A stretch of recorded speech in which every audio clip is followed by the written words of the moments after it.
Samantala, tinamaan naman ng dengue ang ilang tauhan po ng Philippine National Police o PNP. At sa datos ng pambansang pulisya, 55 sa mga pulis ang tinamaan ng dengue, kabilang na ang kanilang mga dependent. Report mula kay Mark Gabriel.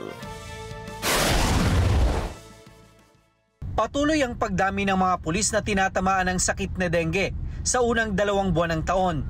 Sa datos ng Philippine National Police, mula January hanggang February 18, 2025, umabot na sa 55 ang biktima ng sakit sa kanilang hanay. 15 pulis at 28 mga dependent nila ang na-confine sa PNP General Hospital sa Campo Crame, habang 12 iba pa ang na-admit sa kanilang mga regional health unit.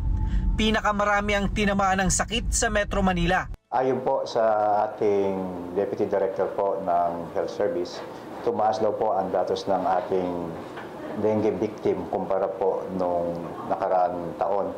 Kaya sa kasalukuyan po, pinag-igting po nila sa kutusan ng ating PNP na magkaroon sila ng information, education campaign para matulungan o mapagsabihan po yung ating mga kapulisan nationwide kung paano po iwasan yung dengue.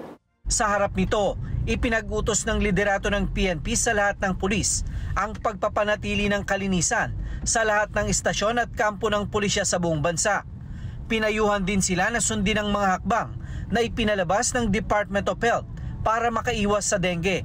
Partikular na rito ang 4S o ang Search and Destroy, Self-Protect Measure, Seek Early Consultation at ang Say No to Indiscriminate Defogging.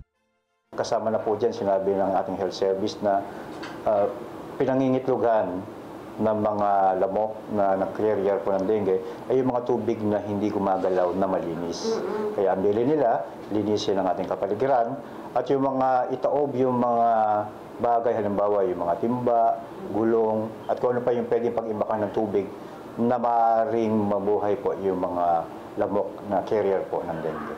Ang Quezon City LGU, una nang nagdeklara ng dengue outbreak noong weekend matapos na makapagtala ng higit sa 1,700 mga biktima mula Enero, kung saan 10 na ang namatay, kabilang ang 8 menor de edad. Mark Gabriel, para sa Mata ng Agila. Matatag, matapang, matapat.